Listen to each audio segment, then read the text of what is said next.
Hi friends, welcome to another video of It's Tunes of Life. അപ്പോൾ ഇന്ന് ഞാൻ പറയാൻ വരുന്നത് എൻ്റെ മറ്റൊരു സ്കൂൾ അനുഭവത്തിനെ കുറിച്ചാണ്. ഇപ്പോൾ ഞാൻ എൻ്റെ ഈ അനുഭവങ്ങളെല്ലാം ഒറ്റയടിക്ക് പറയുമ്പോൾ എല്ലാവർക്കും അതൊരു ബോറിംഗ് ആയിരിക്കുമല്ലോ.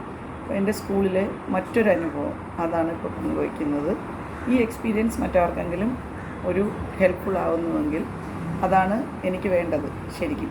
അപ്പോൾ നമുക്ക് തുടങ്ങാം. നേരെ let's get into the video വീഡിയോ. ഓക്കെ. അപ്പോൾ ഞാൻ പറഞ്ഞല്ലോ, മുമ്പ് ഞാനൊരു നോർത്ത് ഇന്ത്യൻ സ്കൂളിലാണ് പഠിപ്പിച്ചുകൊണ്ടിരുന്നതെന്ന്. മുംബൈയിലെ ഒരു സ്കൂളിൽ ഞങ്ങളിങ്ങനെ ടീച്ചേഴ്സ്, മലയാളി ടീച്ചേഴ്സ് ധാരാളം ഉണ്ടായിരുന്നു. അപ്പോൾ അവിടെ ഇങ്ങനെ ഒരു ടീച്ചർ എൻ്റെ കൂടെയാണ് ജോലി കഴിഞ്ഞിട്ട് മടങ്ങുന്നത്.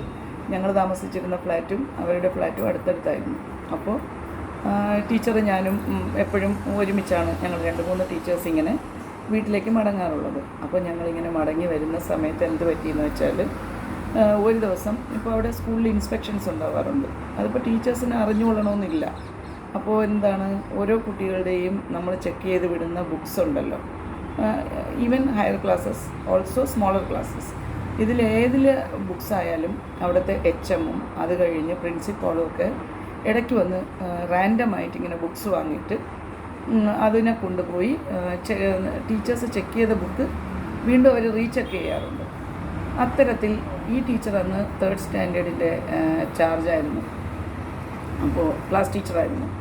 അങ്ങനെ ടീച്ചറിൻ്റെ ബുക്കും ഇതുപോലെ പ്രിൻസിപ്പൾ വാങ്ങി റീചെക്ക് ചെയ്തു. അപ്പം നമുക്കതിനെക്കുറിച്ചൊന്നും അറിയില്ല, നമ്മളൊക്കെ അപ്പോൾ ന്യൂ ആണ് ആ സ്കൂളിൽ. അപ്പോൾ എന്നിട്ട് നമ്മളിപ്പോൾ തെറ്റുള്ള ഭാഗങ്ങളൊക്കെ ഇങ്ങനെ റൗണ്ട് ചെയ്ത് റെഡ് മാർക്കിൽ ജസ്റ്റ് നമ്മൾ ചെയ്യുമല്ലോ. അപ്പോൾ അങ്ങനെ ഒന്ന് മാർക്ക് ചെയ്തിട്ട് ടൈം കിട്ടുന്നത് പോലെ ടീച്ചേഴ്സ് അതിൻ്റെ മുകളിൽ കറക്റ്റായിട്ടുള്ള സ്പെല്ലിംഗ് എഴുതണമെന്നാണ്. അപ്പോൾ അങ്ങനെ എഴുതുന്ന കൂട്ടത്തിൽ ഈ ടീച്ചർ ഇപ്പോൾ ഒത്തിരി പേര്, ഒരു 35 to 40 സ്റ്റുഡൻസൊക്കെ ഒരു ക്ലാസ്സിലുണ്ടാവും. അപ്പോൾ അത്രയും ബുക്സ് ചെക്ക് ചെയ്യുക എന്ന് പറയുന്നത് തന്നെ ഭയങ്കര ശ്രമകരമായ ഒരു ജോലിയാണ്. അപ്പോൾ ഇങ്ങനെ നോക്കി ചെയ്തു. അപ്പം ടീച്ചർ ഓൾ ടുഗെദർ അതിൽ കണ്ടുപിടിച്ച ഒരു പേജിൽ ടീച്ചർ കണ്ടുപിടിച്ച മിസ്റ്റേക്സ് എന്ന് പറയുന്നത് 5 ആയിരുന്നു. പക്ഷേ സാറ് നോക്കിയപ്പോൾ അത് 12 മിസ്റ്റേക്സ് ആണുള്ളത് അതിൽ.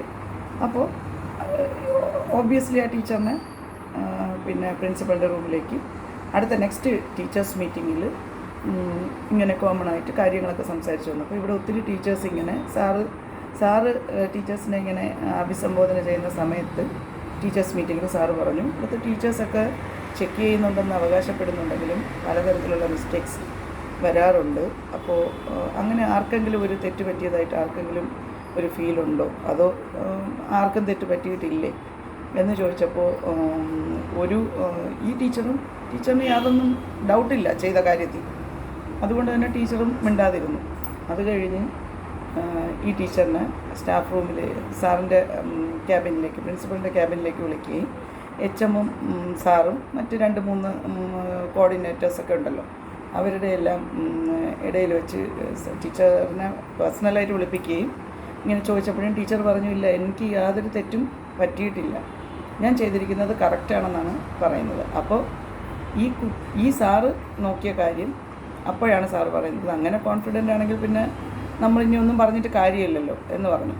അപ്പോഴും ഈ ടീച്ചറിന് ഇങ്ങനെ പോകുന്നില്ല, സാർ ഇത് ചെക്ക് ചെയ്ത് വെച്ചിരിക്കുകയാണെന്നുള്ളത് മനസ്സിൽ കിട്ടുന്നില്ല. അവസാനമാണ് സാറ് എടുത്ത് കാണിക്കുന്നത്, നോക്കൂ, നിങ്ങൾ ചെക്ക് ചെയ്ത് വിട്ടതിൽ വീണ്ടും ഒരു 5 to 6 മിസ്റ്റേക്സ് ഞാൻ കണ്ടുപിടിച്ചിരിക്കുകയാണ്. ഇത് സ്മോൾ ക്ലാസ്സസ്സാണ്, അതായത് 3rd, 4th. അപ്പോൾ ഇവിടെയുള്ള കുട്ടികളെ നമ്മൾ ഡീൽ ചെയ്യുമ്പോൾ അത്രയും ആക്യുറേറ്റും അത്രയും കോൺസെൻട്രേറ്റഡും ആയിരിക്കണം നമ്മുടെ വർക്ക്. പക്ഷേ തെറ്റാർക്ക് സംഭവിക്കാം. Nobody is perfect. എല്ലാവർക്കും തെറ്റുകൾ വരാം. നമ്മളാരും കമ്പ്യൂട്ടേഴ്സ് അങ്ങനെയല്ലല്ലോ. അപ്പോൾ തെറ്റുകളുണ്ടാവാം. പക്ഷേ നമ്മൾ വീണ്ടും റീചെക്ക് ഒരാളങ്ങനെ ചോദിക്കുമ്പോൾ ചിലപ്പോൾ തെറ്റുകൾ വന്നേക്കാം എന്നുള്ളത് നമ്മൾ അഡ്മിറ്റ് ചെയ്യാനുള്ള ഒരു മനസ്സ്, അത് ഒരു ടീച്ചറിനുണ്ടായിരിക്കണം എന്നുള്ളതാണ് ഞാൻ ഈ പറഞ്ഞു വന്നത്. ആർക്കും 100% കാര്യങ്ങൾ ശരിയായിട്ട് പ്രവർത്തിക്കാൻ കഴിഞ്ഞു എന്ന് വരില്ല. But one thing we can do, that is, if anybody points your mistakes, you have to admit it and you have to see next time you are not repeating it. അതായത് നമുക്കൊരു തെറ്റ് വരുമ്പോൾ നമ്മൾ എന്താ ചെയ്യേണ്ടത്, നമ്മൾ അപ്പോളജൈസ് ചെയ്യാനുള്ള മനസ്സും നമുക്ക് തെറ്റുപറ്റി എന്ന് അംഗീകരിക്കാനുള്ള ഒരു മനസ്സും അതിൽ നിന്ന് കൂടുതൽ നല്ല പാഠങ്ങൾ ഉൾക്കൊണ്ടുകൊണ്ട് നെക്സ്റ്റ് ടൈം നമ്മളൊരു കുട്ടിയുടെ ബുക്ക് ചെക്ക് ചെയ്യുമ്പോൾ അത്രയും ആക്യുറേറ്റ് ആവാൻ വേണ്ടി ശ്രമിക്കുകയും ചെയ്യണം. ഒരു മനുഷ്യനാണ്, തെറ്റുകൾ പറ്റിപ്പോവും. പക്ഷേ ആസ് എ ടീച്ചർ നമുക്ക് ഒരു തെറ്റ് പറ്റി, അതും ഒരു 3rd standard 4th standard 5th standard ക്ലാസ്സസിലെ ബുക്സിലൊക്കെ നമുക്ക് തെറ്റ് പറ്റുമ്പോൾ ആ കുട്ടിയും അത് തന്നെയാണ് പഠിച്ചു വരുന്നതല്ലേ. അപ്പോൾ ഒരു ടീച്ചർ എന്നുള്ളതിൽ നമുക്ക് ഫസ്റ്റിൽ ഇങ്ങനെ നമ്മൾ ചോദ്യം ചെയ്ത ഒരു പ്രിൻസിപ്പളിനോട് വളരെയധികം പറഞ്ഞറിയിക്കാനാവാത്ത ഒരു ദേഷ്യം. കാരണം നമ്മൾ ഹാർഡ് വർക്ക് ചെയ്യുന്നുണ്ട്. പക്ഷേ ഒരു ടീച്ചർ എന്ന് പറയുമ്പോൾ ആ ടീച്ചർ ഒരു വൈഫായിരിക്കും, ഒരു മദറായിരിക്കും അല്ലേ. അപ്പോൾ ഇത്തരം ഡ്യൂട്ടീസൊക്കെ കഴിഞ്ഞിട്ടാണ് ഹറി ബറിയിൽ നമ്മൾ സ്കൂളിലേക്ക് പോകുന്നത്. ഈ സമയത്ത് നമുക്ക് പല നമ്മുടെ മൈൻഡ് അത്രത്തോളം കോൺസെൻട്രേറ്റഡ് ആയിരിക്കില്ല. അത് ക്ലിയർ കട്ടാണ്. പലതരത്തിലുള്ള സിറ്റുവേഷൻസിൽ നിന്നാണ് ഓരോ ടീച്ചേഴ്സും വരുന്നത്. അതുപോലെ തന്നെയാണ് കുട്ടികളുടെ കാര്യത്തിൽ നമുക്കൊരിക്കലും എക്സ്ക്യൂസസ് പറയാൻ പറ്റില്ല. നമ്മളൊരു ടീച്ചർ എന്നുള്ള നിലയ്ക്ക് ഒരാൾ നമ്മുടെ തെറ്റ് പോയിൻ്റ് ഔട്ട് ചെയ്യുമ്പോൾ നമ്മൾ ആ തെറ്റിനെ തിരുത്താനാണ് ശ്രമിക്കേണ്ടത്.